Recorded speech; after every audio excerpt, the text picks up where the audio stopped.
আসসালামু আলাইকুম রহমতুল্লাহি ওবরকাতুহু। সম্মানিত দর্শক, বাংলাদেশের সেনাবাহিনী প্রধান জনাব ওয়াকারুজ্জামান অর্থাৎ জেনারেল ওয়াকারুজ্জামান তিনি সাম্প্রতিক সময় হজ করেছেন। হজ থেকে ফিরে এসে মুখে দাড়ি রেখেছেন। এটা নিয়ে সারা দেশে আলোচনা সমালোচনায় কোনো শেষ নেই। আমি প্রথম থেকে এটা নিয়ে আসলে আলোচনা করতে চাচ্ছিলাম না, বিভিন্ন কারণে। প্রথম হলো, সেনাবাহিনীর যে প্রধান, এই পদটি অত্যন্ত সেন্সিটিভ আমাদের দেশে। এটা ভয়ের কারণে নয় বা কোনো সংকোচের কারণে নয়, মূলত রাষ্ট্রীয় কিছু কিছু পদ পদবি রয়েছে যেগুলো সম্মান এবং মর্যাদা রক্ষা করতে হয়, স্পর্শকাতরতা রক্ষা করতে হয়। এটা দেশের সেফটি এবং সিকিউরিটির জন্য। যেমন ধরেন প্রধান বিচারপতি, তারপরে সেনাপতি বা যে কোনো বিচারক, সেটা নিম্ন আদালতের একজন জুনিয়র জুডিশিয়াল ম্যাজিস্ট্রেট। আমি মনে করি তার সম্মান এবং হাইকোর্টের অ্যাপিলেট ডিভিশনের একজন বিচারপতির যে সম্মান, সবার মধ্যে এই সম্মান রাখার যে বোধ সমপর্যায়ে থাকা উচিত, আমি ব্যক্তিগতভাবে মনে করি। তারপর ধরুন, আমাদের দেশে যে সকল সাংবিধানিক প্রতিষ্ঠান রয়েছে, দুর্নীতি দমন commission, auditor and accountant general যিনি রয়েছেন সেই অফিসটি, তারপর ধরুন যে সকল স্বায়ত্তশাসিত প্রতিষ্ঠান রয়েছে, বিশেষ করে বিশ্ববিদ্যালয়গুলো, ঢাকা বিশ্ববিদ্যালয়, জাহাঙ্গীরনগর বিশ্ববিদ্যালয়ের যারা ভাইস চ্যান্সেলর রয়েছেন, অধ্যাপক রয়েছেন, তাদের প্রতি জাতির একটা মান সম্মানবোধ থাকা উচিত। আমি নিজে এই জিনিসগুলো মেনটেন করি এবং প্রাণান্ত চেষ্টা করি এই সকল বিষয় নিয়ে, অর্থাৎ এই ধরনের ব্যক্তিদেরকে নিয়ে কোনো সমালোচনা না করার জন্য। আমি জানি যে এরা আওয়ামী লীগ করে অনেকে, এরা বিএনপি করে অনেকে, এরা অনেকে ঘুষ খায়, এরা অনেকে দুর্নীতি করে, এদের অনেকের আরও অনেক আজেবাজে অভ্যাস আছে। কিন্তু তারপরেও ব্যক্তিগতভাবে আমি আজকে এতদিন যাবত যে সোশ্যাল মিডিয়াতে আছি, পত্রপত্রিকায় লিখছি, আমি সবসময় সংযত আচরণ করি। তো সেই দিক থেকে জেনারেল ওয়াকারুজ্জামান, তাকে নিয়ে আমি যে কতবারই কথাবার্তা বলেছি, প্রাণান্ত চেষ্টা করেছি পজিটিভ কথা বলার জন্য, কখনো নেতিবাচক কথা গত 2 বছরে বলিনি। তো সেই ভদ্রলোক দাঁড়িয়ে রেখেছেন, এটা একান্তই তার ব্যক্তিগত বিষয়। তিনি নামাজ যদি কোথাও হয়, বঙ্গভবনে কয়েকবার নামাজ পড়েছেন, সেই দৃশ্য সামনে এসছে, তিনি ইমামতি করেছেন। করতেই পারেন লোকজন বলার চেষ্টা করছেন যে এটা কী ধরনের কথা, তাকে কি আমরা ইমামতি করার জন্য নিয়োগ দিয়েছি নাকি? তিনি সেনাপ্রধান, যুদ্ধের ময়দানে তিনি যুদ্ধ করবেন। তার যদি এত ইমামতি পছন্দ হয়, ভালো কথা, থেকে বায়তুল মোকাররমে এসে সে খতিবগিরি করে নিতে পারে। এই লোকগুলো তো বলছে। তারপর আবার তিনি যখন দাড়ি রেখেছেন, সবাই বলার চেষ্টা করছে, হায় হায় হায়, এ কি হলো? পুরো সেনাবাহিনীকে সে এখন ইসলামাইজেশনের দিকে নিয়ে গেল। কেউ কেউ জঙ্গিদের মদতটা বলার চেষ্টা করছে, কেউ তাকে আরও বাজে কথা বলার চেষ্টা করছে, অমুকের সাথে সম্পর্ক, তমুকের সাথে সম্পর্ক। কেউ হয়তো তার ব্যক্তিগত ছবিটাকে আরও বিকৃতি করে বলার চেষ্টা করছে, দেখো দেখো দেখো, আগে তো ভালো ছিল, দাড়ি রাখার পর এখন কেমন দেখাচ্ছে, এরকম দেখাচ্ছে। যে যার মতো করে। এখন ইন্টারনেটে তো আপনি যদি এআইকে বলেন যে আমি ওর এরকম একটা ছবি দেন, যে এই ছবিটাকে তুমি এমনভাবে এঁকে দাও যাকে দেখলে মানুষ রাগ হবে, যাকে দেখলে মানুষ গালি দেবে, বা তুমি এভাবে ছবি দেখে দাও যাকে দেখলে মানুষ সালাম দেবে, ওভাবে এআই আপনাকে একটা ছবি এঁকে দেবে। এরকম ছবিগুলো মানুষ পোস্ট করছে, অহরহ পোস্ট করছে। এর মধ্যে যারা ইসলামপন্থী রয়েছেন তারা ভীষণ রকম খুশি যে না, এইবারে প্রথম সত্যিকার তো আমরা একজন সেনাপ্রধান পেলাম যিনি আমাদের জন্য জিহাদে কুল্লিয়া এটি মানে পারফর্ম করতে পারবেন। জিহাদে কুল্লিয়া, একের সর্বোচ্চ জিহাদ। এই দেশটিকে, এই দেশের মানুষকে একেবারে ইসলামের যে পরিপূর্ণ স্বাদ, আহ্লাদ, টেস্ট, রুচি, অভিরুচি যা কিছু বোঝায়, এটা সম্ভবত জেনারেল ওয়াকারুজ্জামানের মাধ্যমে সম্ভব। এদেশে তাদের যে একটা দীর্ঘদিন ইসলামী বিপ্লব, বা তারা যেভাবে স্বপ্ন দেখে, যারা হুজুর আছেন, বিশেষ করে দেলোয়ার হোসেন সাইদি, মানে আমাদের দেশে ইসলামী যারা বক্তা রয়েছেন তাদের সবার মেন্টর। মানে ওনার সুর, তাল, লয়, ওনার যুক্তিকে কপি করেনি এরকম কোনো বক্তা বাংলাদেশে এখন পর্যন্ত আমি দেখিনি। মানে বাংলা সাহিত্যে এখনো পর্যন্ত যেভাবে রবীন্দ্রনাথের প্রভাব, কোনো লেখক কবি, কয়েকজন চেষ্টা করেছেন, বুদ্ধদেব বসু চেষ্টা করেছেন, সুকান্ত চেষ্টা করেছেন, তারপর যাকে বলা হয় আরও অনেকে, যেমন ধরুন সুনীল গঙ্গোপাধ্যায় চেষ্টা করেছেন, মাইকেল, মানে রবীন্দ্র যুগে যারা আছেন, কিন্তু তারপরেও ঘুরে ফিরে তারা রবীন্দ্রনাথের কথা বলেছেন, খুব লড়াই করেছেন যে না, আমরা ভুলেও রবীন্দ্রনাথের একটা টু শব্দ উচ্চারণ করব না। কিন্তু নিজের অজান্তে তারা রবীন্দ্রনাথকে মানে অনুকরণ না করে পারেননি।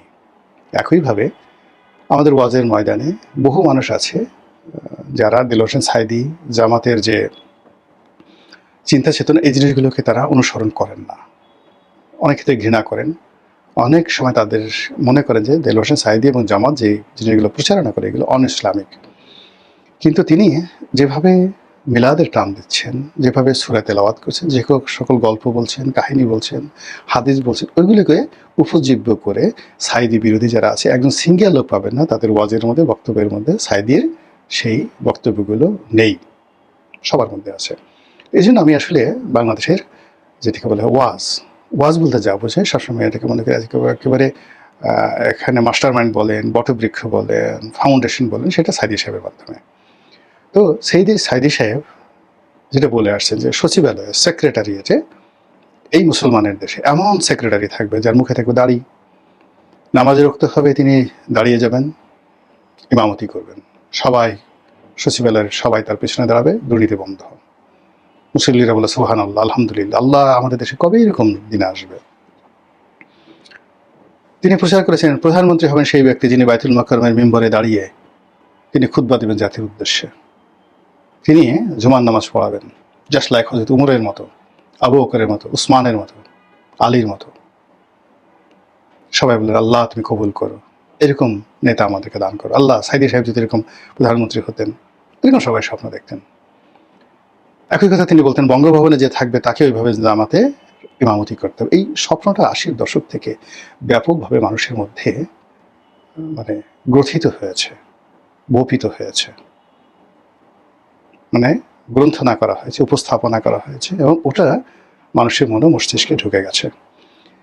ফলে কি হলো, আমরা যখন কোনো মন্ত্রী, মিনিস্টার, কোনো সরকারি কর্মকর্তা, আমরা কারোর মধ্যে ধর্ম কর্ম দেখি, মুহূর্তের মধ্যে আমরা তাকে খলিফা উমরের পর্যায়ে নিয়ে যাই, এবং সে যে তলে তলে ঘুষ খায়, দুর্নীতি করে, নারী কেলেঙ্কারি আছে, এই জিনিসগুলো আমরা ভাবতেই চাই না, আমরা ওর মধ্যেই সবকিছু দেখি। এইভাবে কিন্তু এই ৮০-র দশক, ৯০-র দশক পুরো সময়টা আসছে, এবং আমরা এই স্বপ্নকে লালন পালন করে আসছে। এবং সেই স্বপ্নের মধ্যে অলনে ছাড়েন যখন আমরা ইউনূস জামানাতে দেখলাম যে আমাদের দেশে একজন ক্যাবিনেট সেক্রেটারি আব্দুর রশিদ তার মুখে দাঁড়িয়ে আছে, শেখ হাসিনার জামানাতে একজন ক্যাবিনেট সচিব তার মুখে দাঁড়িয়ে আছে।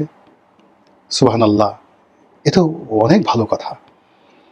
আবার যখন আমরা এই প্রথম আমাদের অনেক প্রধান বিচারপতি তারা পরিণত বয়সে দাড়ি রাখেন, তো ওটা নিয়ে আসলে কখনো আলোচনা হয়নি। বহু দাড়িওয়ালা প্রধান বিচারপতি ছিলেন, কিছু কিছু কতিপয় প্রধান বিচারপতি ছিলেন যাদের দাড়ি এত সুন্দরভাবে মানিয়েছে, বিশেষ করে বিচারপতি মোস্তফা কামাল, আব্বাসউদ্দিন সাহেবের ছেলে। ও মাই গড, মানে যেমনি শিক্ষা তেমনি দীক্ষা, তেমনি কথা, তেমনি চেহারা, সুরত, এবং তার সঙ্গে দাড়ি, এরকম অনন্য ব্যক্তিত্ব সম্পন্ন প্রধান বিচারপতি আমি দেখিনি।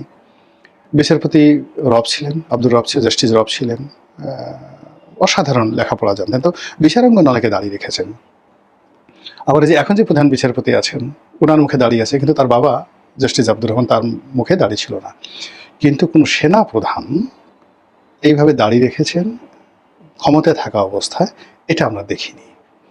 আবার ক্ষমতা থেকে যাওয়ার পর মৃত্যুর আগে দাঁড়িয়ে রেখেছেন, ওইরকম খুব কম ছবি মুখে আসে যে সাবেক সেনাপ্রধানরা দাঁড়িয়ে রেখেছে। তো সেই ক্ষেত্রে জেনারেল ওয়াকারুজ্জামান যখন দাঁড়িয়ে রেখেছেন, এটা বাংলাদেশে ভীষণ রকম মানে যারা ইতিবাচক চিন্তা করেন দাঁড়িয়ে নিয়ে, ইসলাম নিয়ে, ইমতিহান নিয়ে, তাদের কাছে তিনি এখন রীতিমতো পীরে কামেল।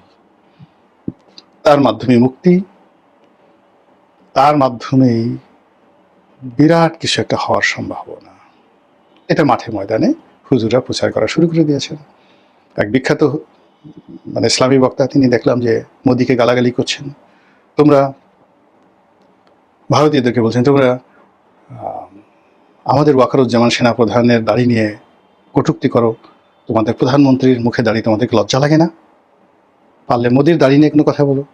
তোমাদের অনেক আর্মি জেনারেল আছে, ফুল জেনারেল, লেফটেন্যান্ট জেনারেল, ফুল জেনারেল, যারা শিখ সম্প্রদায়ভুক্ত, তাদের মুখে দাঁড়িয়ে আছে, মাথায় লম্বা চুল এবং চুল ঢেকে রাখার জন্য তারা পাগড়ি পরে, মুসলমানদের মতো করে তারা পাগড়ি পরে, কই তাদেরকে তো তোমরা কিছু বলো না, আর আমাদের সেনা প্রধান দাঁড়িয়ে রাখছে আর এটি নিয়ে তোমাদের এত জ্বলে কেন? এই কথাগুলো কিন্তু বলা হচ্ছে। আর এই কথাগুলো যখন বলা হচ্ছে, এবং আপনি দেখবেন সেনাপ্রধান যখন দেশের বাইরে থেকে দাঁড়িয়ে রেখে বাংলাদেশে ঢুকলেন, সঙ্গে সঙ্গে সারা বাংলাদেশে সাদা পতাকা, কলেমা খচিত সাদা পতাকার বন্যা বয়ে গেল, ভীষণ রকম বন্যা বয়ে গেল।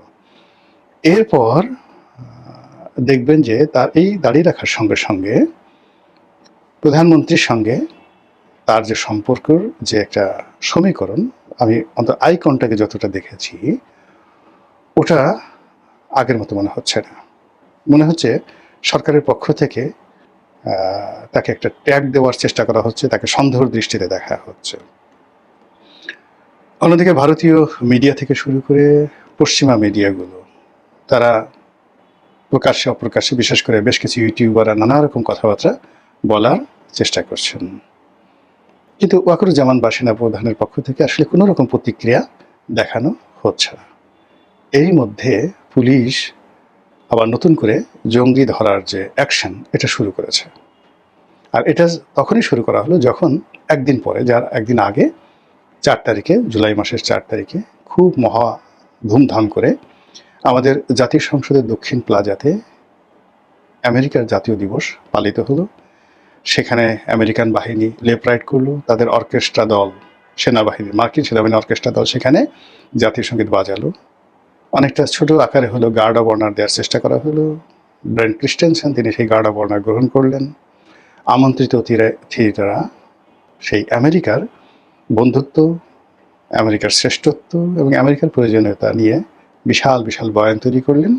আর তার ঠিক 2 দিন পরে কি হলো, সঙ্গে সঙ্গে এই কি একটা নতুন সংগঠনের, তারা ওই কুম্ভ কেরাত শিখছিল, তাদেরকে গ্রেপ্তার করা হলো 15-16 জনকে, এবং এটা খুব একদম লাইমলাইটে চলে আসলো। তাহলে বোঝার চেষ্টা করুন যে পরিস্থিতি কোথায় চলে গেছে, এবং এইগুলো নিয়ে আলোচনা না করলে অনেকগুলো বিষয় অপূর্ণ থেকে যায়। মহান আল্লাহ আমাদের সবাইকে হেদায়েত দান করুন এবং হেফাজত করুন। আসসালামু আলাইকুম ওয়া রাহমাতুল্লাহি ওয়া বারাকাতুহু।